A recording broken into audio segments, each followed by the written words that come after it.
Ce tueur a simplement accepté son destin lorsqu'il a été condamné à mort, tandis que cette autre tueuse a juré contre le juge lorsqu'elle a reçu sa propre sentence. Il se peut que cela vous choque, mais les derniers instants des tueurs en série sont très difficiles à vivre. Dans cette vidéo, nous avons dressé une liste de condamnés à mort et de leurs derniers instants troublants qui ont fait parler d'eux. Le premier sur la liste est John Wayne Gacy. John Wayne Gacy, plus connu sous le nom de clown tueur, semblait être le parfait voisin américain. Il amusait les enfants lors des fêtes, déguisé en Pogo le clown, et charmait son entourage par sa personnalité facile à vivre. Mais sous ce sourire peint se cachait une vérité tordue et terrifiante. La période de terreur de Gacy s'est étendue de 1972 à 1978. Pendant 6 ans, Gacy a agressé sexuellement et assassiné 33 jeunes hommes et garçons. Ses victimes n'avaient pas plus de 14 ans. Certaines venaient de foyers brisés, d'autres cherchaient simplement à obtenir de l'aide. Gacy a finalement été arrêté, reconnu coupable et condamné à mort. Alors qu'il était assis dans le couloir de la mort, il ne s'est pas inquiété une seule fois de la mort. Dans ces derniers instants, Gacy a profité d'un dernier pique-nique avec sa famille, suivi d'un dernier repas composé de KFC, de crevettes, de fraises et de Coca Light. Lors de l'exécution par injection létale de John Wayne Gacy, le tube 4 s'est bouché en raison de la solidification inattendue des produits chimiques. L'équipe chargée de l'exécution a dû remplacer le tube, ce qui a entraîné un retard de 18 minutes. Juste avant de s'endormir sous la sédition, il a prononcé ces mots « Embrassez mon cul ». L'avocat de l'accusation a même commenté la mort de John. L'histoire de Gacy nous rappelle que les monstres ne se cachent pas toujours dans l'ombre. Parfois, ils sourient, se font passer pour des clowns et vivent juste à côté de chez vous. Il peut même s'agir du père de votre petit ami, comme dans le cas de Clarence Ray Allen. Clarence Ray Allen était un criminel américain impliqué dans une série de meurtres, tant à l'intérieur qu'à l'extérieur de la prison. Né le 16 janvier 1930 à Blair, dans l'Oklahoma, il a été exécuté le 17 janvier 2006, à l'âge de 76 ans, ce qui fait de lui l'un des détenus les plus âgés à avoir été exécuté aux États-Unis. En 1974, il a ordonné le meurtre de la petite amie de son fils, Mary Sue Kitts, âgée de 17 ans, après qu'elle eut découvert qu'il était à l'origine du cambriolage d'une épicerie et menacé de le dénoncer à la police. Pour l'arrêter, Allen l'a fait assassiner. Son corps n'a jamais été retrouvé, mais sa disparition a éveillé les soupçons et Allen a fini par être arrêté. Son arrestation ne l'a cependant pas empêché de continuer à commettre ses crimes. Alors qu'il purgeait une peine de prison à perpétuité à la prison d'État de Folsom, Allen était à l'origine des meurtres de 3 témoins qui avaient déposé contre lui dans l'affaire Kitts. Allen a ensuite été jugé et condamné pour avoir orchestré ces meurtres depuis la prison. Le jury l'a reconnu coupable de triple meurtre et de conspiration en vue d'assassiner 8 témoins, ce qui a entraîné sa condamnation à mort. Lorsque la date de son exécution est arrivée en janvier 2006, Allen était âgé de 76 ans, aveugle, sourd et en fauteuil roulant. Nombreux sont ceux qui se demandent si l'exécution d'un homme aussi âgé et fragile est vraiment justifiée, mais ses crimes passés pèsent lourdement contre lui. Le dernier repas de Clarence Ray Allen comprenait des plats amérindiens en l'honneur de ses origines Choctaw revendiquées. Avant son exécution par injection létale, les derniers mots d'Allen ont été « Oka hey, c'est un bon jour pour mourir. Merci beaucoup. Je vous aime tous. Je vous aime tous. Au revoir. » Dans le cas suivant, cette tueuse a promis de revenir et n'a pas considéré la mort comme une fin en soi. Elle s'appelait Aileen Wuornos. La vie d'Aileen Wuornos a été marquée par la maltraitance, l'abandon et de nombreuses circonstances tragiques. Née le 29 février 1956, elle a été élevée par ses grands-parents alcooliques après que sa mère les a abandonnés, elle et son frère. Son père, qu'elle n'a jamais connu, était un pédophile condamné qui s'est suicidé en prison. Dès son plus jeune âge, Wuornos a été victime de négligence et d'abus sexuels. À l'âge de 11 ans, elle aurait échangé des faveurs sexuelles contre de la nourriture, de la drogue et des cigarettes. À 15 ans, elle était complètement livrée à elle-même et avait recours à la prostitution pour survivre. Les meurtres de Wuornos ont commencé à la fin de l'année 1989, lorsqu'elle a abattu un homme qui, selon elle, l'avait violée. En l'espace d'1 an, elle a assassiné 6 autres hommes, invoquant à chaque fois la légitime défense. Elle prétendait que toutes ses victimes l'avaient violée ou avaient tenté de la violer, bien que les preuves n'aient pas confirmé ses dires dans la plupart des cas. En janvier 1991, elle a été arrêtée et a avoué les meurtres. Elle a été reconnue coupable de plusieurs chefs d'accusation de meurtre au premier degré et a été condamnée à 6 reprises à la peine de mort. Elle a rendu les policiers responsables de ses actes. Selon elle, ils ne l'ont pas arrêtée lorsqu'elle a tué sa première victime, Richard Mallory, et l'ont laissé commettre d'autres crimes, la transformant ainsi en tueuse en série au fil des années passées dans le couloir de la mort. La santé mentale de Wuornos s'est considérablement dégradée. Elle est devenue paranoïaque, croyant que les gardiens de prison la tourmentaient et qu'elle était empoisonnée par le système pénitentiaire. Ses problèmes mentaux ont contribué à sa décision de rejeter volontairement les appels restants et de chercher à mourir le plus tôt possible, déclarant qu'elle était prête à mourir. Le jour de son exécution, Wuornos a refusé un dernier repas et a demandé à la place une simple tasse de café. Lorsqu'on lui a demandé si elle avait un dernier mot à dire, elle a répondu « Oui, je voudrais juste dire que je navigue avec le rocher et que je reviendrai comme le jour de l'indépendance avec Jésus, le 6 juin. Comme dans le film, avec le grand vaisseau mère et tout le reste. Je reviendrai. » Quelques instants plus tard, Wuornos a été exécutée par injection létale. Elle a été déclarée morte à 9h47. Le cas suivant est assez intéressant car, comme son surnom de vampire l'indiquait, ce tueur voulait tirer du plaisir de son sang même après son exécution. Il s'appelait Peter Kürten. Peter Kürten, notoirement connu sous le nom de vampire de Düsseldorf, était l'un des tueurs en série les plus sadiques d'Allemagne. Né en 1883, Kürten grandit dans la pauvreté et subit les mauvais traitements de son père alcoolique. Cet environnement horrible a fait de lui un homme profondément perturbé dont les crimes ont choqué le monde entier. Pendant près de 20 ans, Kürten a assassiné, violé et agressé ses victimes à Düsseldorf, en Allemagne. Kürten a admis qu'il tirait du plaisir de la douleur et de la souffrance d'autrui, affirmant même que le bruit du sang qui s'écoulait de ses victimes l'excitait. Dans certains cas, il retournait sur les lieux du crime ou sur les tombes de ses victimes pour revivre le moment de leur mort. Dans un cas troublant, Kürten a assassiné une jeune fille et s'est rendu sur sa tombe pour toucher le sol où elle avait été enterrée, pour son étrange satisfaction. Kürten a finalement été arrêté en 1930 lorsqu'une de ses victimes potentielles s'est échappée et l'a dénoncé à la police. Au cours de son procès, Kürten a avoué ouvertement des dizaines de crimes, dont plus de 30 meurtres et de nombreuses agressions. Malgré la cruauté de ses actes, les psychologues ont été choqués de constater que la mort par guillotine. Kürten ne montre aucun signe de folie. Le 2 juillet 1931, Kürten est condamné à la peine de mort. Même dans ses derniers instants, il reste étonnamment calme. Alors qu'on l'emmène dans la cour d'exécution à Cologne, il se tourne vers le psychiatre de la prison et lui demande si, une fois la tête tranchée, il pourra encore entendre le son de son propre sang jaillir du moignon de son cou, appelant cela le plaisir qui met fin à tous les plaisirs. Après sa mort, la tête de Kürten a été coupée et envoyée à l'étude. Mais les médecins n'ont rien trouvé d'anormal. Sa tête se trouve aujourd'hui au musée Ripley's Believe It or Not, dans le Wisconsin. Avez-vous déjà vu un tueur si calme qu'il fait pression sur le bourreau pour qu'il exécute rapidement sa propre mort? C'est ce qu'a fait le suivant. Il s'appelait Gary Gilmore. Gary Mark Gilmore est né le 4 décembre 1940 à McCamey, au Texas, dans une famille dysfonctionnelle. Son père, Frank Gilmore, est souvent violent envers sa femme et ses enfants.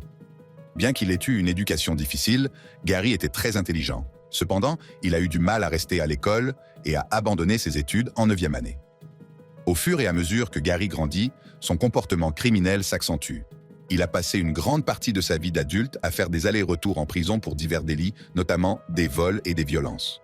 En 1976, après avoir été libéré de prison, il a commis 2 meurtres dans l'Utah en l'espace de 2 jours. Après avoir été arrêté, Gary a été condamné à la peine de mort par peloton d'exécution. Plutôt que de faire appel de sa condamnation, Gary a demandé que l'exécution ait lieu rapidement, ce qui a surpris tout le monde. Cette décision a fait de lui la première personne à être exécutée aux États-Unis près de 10 ans, après le rétablissement de la peine de mort.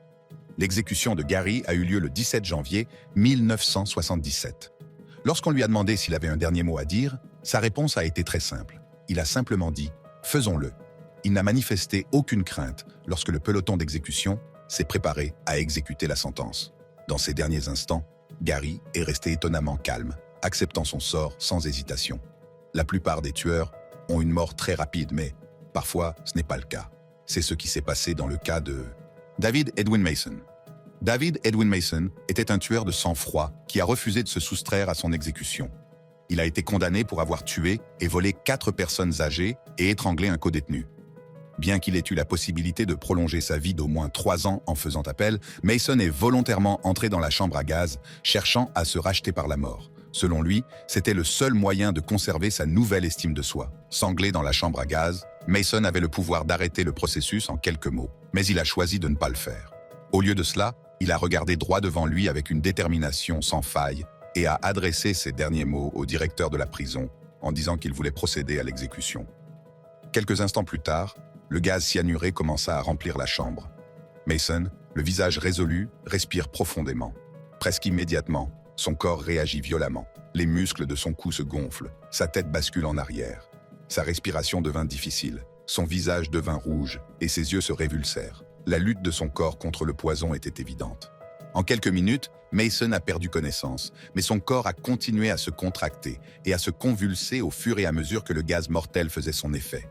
Ce fut une mort lente et douloureuse. À 0h16, il a halté une dernière fois avant de s'écrouler. 7 minutes plus tard, le directeur l'a officiellement déclaré mort. Ce prochain tueur a refusé de quitter ce monde sans avoir d'abord jeté une malédiction sur ceux qui ont participé à sa mort. Il s'appelait Johnny Frank Garrett. C'est au cours de la nuit d'Halloween 1981 que sœur Thaddeus Benz a été retrouvée brutalement assassinée au couvent Saint-François d'Amarillo, au Texas. Elle avait été violée et étranglée, et la violence de sa mort a choqué toute la communauté.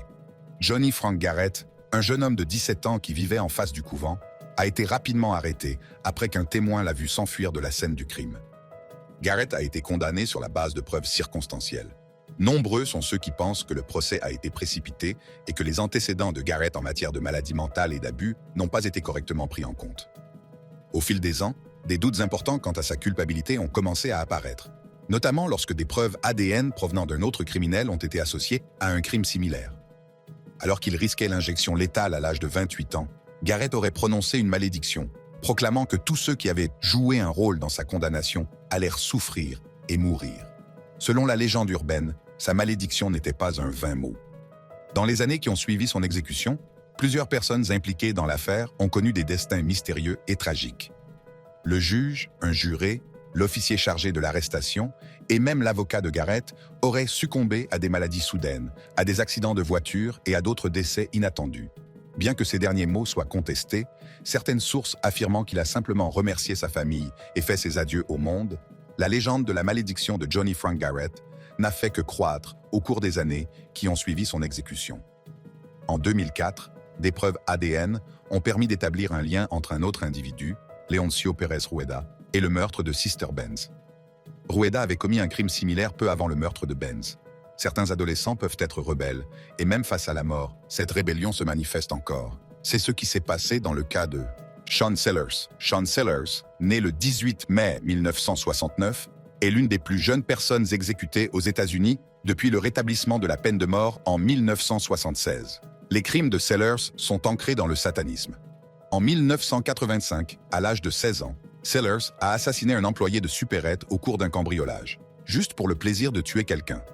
Plus tard, en 1986, il a tué sa propre mère et son beau-père pendant leur sommeil, apparemment sous l'influence d'un rituel démoniaque et d'une profonde colère. Pendant son séjour en prison, il a affirmé qu'une possession démoniaque l'avait poussé à commettre ces meurtres, une défense qui a encore attiré l'attention sur son cas. Une campagne mondiale a été lancée pour demander de la pitié en raison de son âge et de son état mental présumé, et les tribunaux ont confirmé sa condamnation à mort. Le 4 février 1999, Sean Sellers a été exécuté. Dans ses derniers instants, il a parlé de rédemption et a exhorté ceux qui le haïssaient à chercher la guérison auprès de Dieu. Ses dernières paroles, un hymne chanté à haute voix, « Libère mon esprit pour que je puisse te louer », montre sa transformation troublante d'un sataniste autoproclamé en un chrétien repenti. Si sa conversion a inspiré certains, elle n'a guère effacé le souvenir des meurtres de sang-froid qu'il a commis à un si jeune âge. Certes, Sellers s'est repenti dans ses derniers instants, mais ce dernier ne se considérait pas comme coupable, alors même qu'il rendait son dernier souffle. Il était Timothy McVeigh. Timothy McVeigh est un nom à jamais gravé dans la sombre histoire du terrorisme intérieur américain. Né le 23 avril 1968 à Pendleton, dans l'État de New York, McVeigh a grandi dans une famille de col bleu, a aimé les armes dès son plus jeune âge et s'est finalement engagé dans l'armée américaine. Il a même reçu une étoile de bronze pendant la guerre du Golfe. Mais ce ne sont pas les honneurs militaires qui vont le définir. Au lieu de cela, McVeigh est devenu obsédé par des croyances anti-gouvernementales. Convaincu que le gouvernement outrepasse ses compétences, il décide de passer à l'action. En 1995, McVeigh a orchestré l'attentat à la bombe d'Oklahoma City, une attaque contre le bâtiment fédéral Alfred P. Murrah, qui a tué 168 personnes, dont 19 enfants. L'explosion a blessé des centaines d'autres personnes. McVeigh a été arrêté peu après l'attentat et après avoir été reconnu coupable, a été condamné à la peine de mort. Il n'a pas clamé son innocence et n'a pas reconnu sa culpabilité. Le 11 juin 2001, jour de l'exécution de McVeigh, Il s'est excusé auprès de ceux qui l'avaient blessé, tout en affirmant qu'il n'avait pas tort. L'injection létale a été la méthode choisie pour mettre fin à sa vie.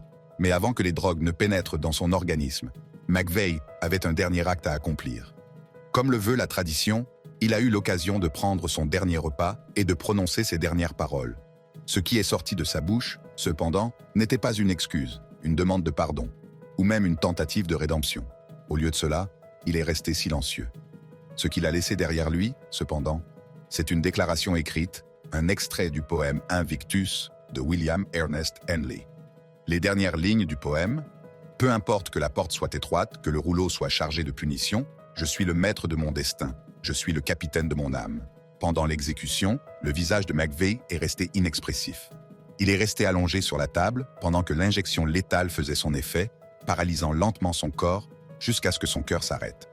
À 7h14, Timothy McVeigh a été déclaré mort, devenant ainsi le premier prisonnier fédéral à être exécuté depuis 1963. Lorsqu'un tueur est condamné à mort, il blâme rarement son avocat, mais ce dernier avait des mots terrifiants à lui adresser. Il était connu comme George Bernard Harris. George Bernard Harris a été exécuté par injection létale dans le Missouri le 13 septembre 2000, après avoir été condamné pour un meurtre brutal. Né en 1959, Harris a été impliqué dans une vie criminelle. Il a été condamné pour avoir tué un homme nommé John A. Schumacher lors d'un vol en 1989. Le meurtre a eu lieu dans un garage de voitures d'occasion à Cape Girardeau, dans le Missouri, lorsque Harris et un complice, David Tate, sont entrés dans la concession avec l'intention de voler le propriétaire. Au cours du vol, Harris a tiré une balle dans la tête de Schumacher, un vétéran de la guerre du Vietnam. Le procès de Harris a eu lieu en 1989 et les preuves présentées contre lui étaient accablantes. L'accusation dépeint Harris comme un tueur sans pitié et sans remords. Schumacher était une victime sans défense qui essayait simplement de gagner sa vie. Son équipe de défense a fait valoir que Harris devrait être épargné par la peine de mort en raison de problèmes de santé mentale et de l'influence de son complice. Il a cependant été reconnu coupable de meurtre au premier degré et condamné à la peine de mort. Alors que Harris se trouvait dans le couloir de la mort, il a épuisé tous ses recours juridiques au cours des 11 années qui ont suivi. Son équipe juridique a continué à faire valoir que Harris n'avait pas bénéficié d'un procès équitable et que son état mental aurait dû être pris plus au sérieux. Cependant, les tribunaux n'ont pas écouté et la date d'exécution de Harris a été fixée au 13 septembre 2000. Dans ces derniers instants, plutôt que d'exprimer des remords pour son crime ou de demander le pardon, Harris a utilisé ces derniers mots pour s'en prendre une dernière fois à son avocat. Alors qu'il était attaché au brancard dans la chambre d'exécution, attendant l'injection létale, il a déclaré « Il faut que quelqu'un tue mon avocat ». La plupart des gens ne pensent pas à faire des blagues lorsqu'ils sont sur le point de mourir, mais ce prochain tueur a décidé de transformer sa salle d'exécution en centre comique. Il s'appelait George Appel. George Appel a été exécuté à New York le 9 août 1928, après avoir été reconnu coupable du meurtre d'un policier, le lieutenant Charles G. Kemmer. Au cours des années qui ont précédé son exécution, Appel a mené une vie criminelle. En 1928, lui et son complice, Edward Byrne, étaient en train de cambrioler un restaurant de Brooklyn. Le lieutenant de police Charles Kemmer, qui n'était pas au courant du cambriolage en cours, est entré dans l'établissement au mauvais moment.